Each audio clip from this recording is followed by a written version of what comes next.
Shalom Avracha, mes bien chers, ce Shabbat Parashat Balak.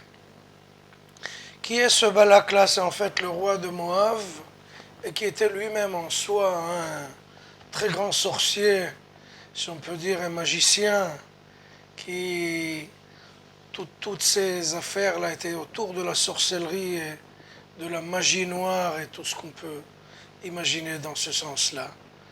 Donc lui-même a pris le service d'un autre, de quelqu'un de très très érudit, qui s'appelait Bilam ben Beor, qui selon ses capacités spirituelles, il pourrait arriver à la taille de Moshe Rabbeinu, Bilam ben Beor. Et Balak lui a demandé d'insulter le peuple juif, Chas v'Shalom.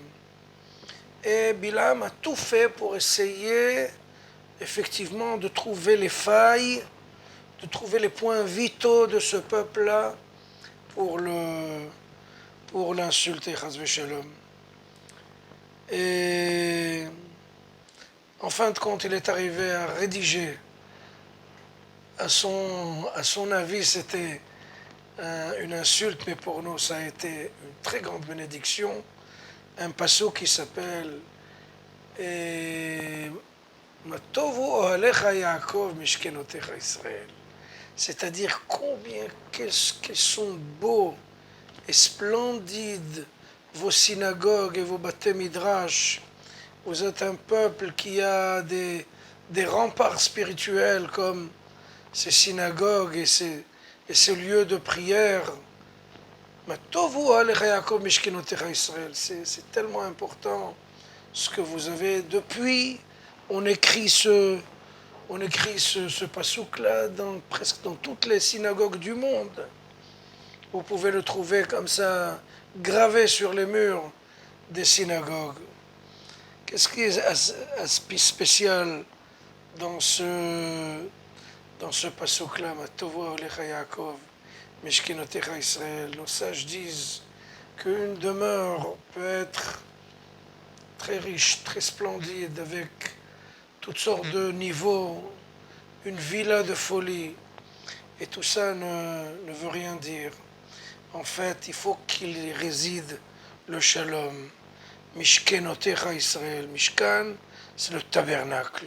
Le tabernacle, en fait, c'est le lieu où Akadosh Baruch Hu réside. Ve'asuli mikdash ve'shachanti betocham. J'y résiderai parmi eux, au sein de ce peuple-là.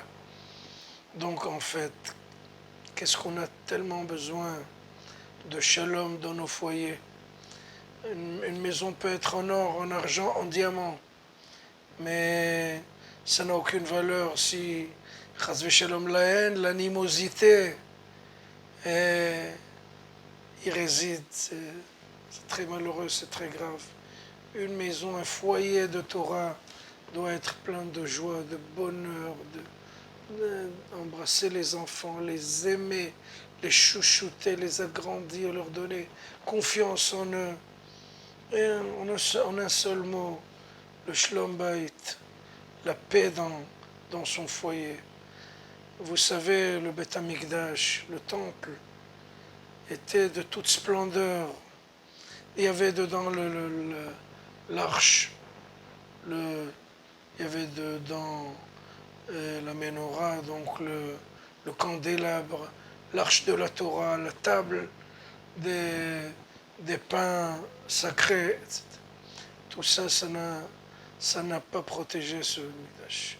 À partir du moment où on était dans la haine gratuite, eh bien tout ça c'est détruit. Une maison se détruit à partir du moment où il n'y a plus de shalom. Le shalom, c'est quelque chose qu'il faut, et il faut tout le temps poursuivre avec de toutes nos forces. Ohev shalom verodef shalom. C'est comme si quelqu'un nous avait frappé, on commence à le poursuivre avec toutes nos forces. C'est ça le shalom. Donc même synagogue, même s'il y a 100 sifrei Torah, 100 parchemins, s'il n'y a pas de shalom, ça risque d'être détruit. Donc l'essentiel, c'est pas la forme, mais c'est le fond, donc le shalom du foyer, Shabbat Shalom.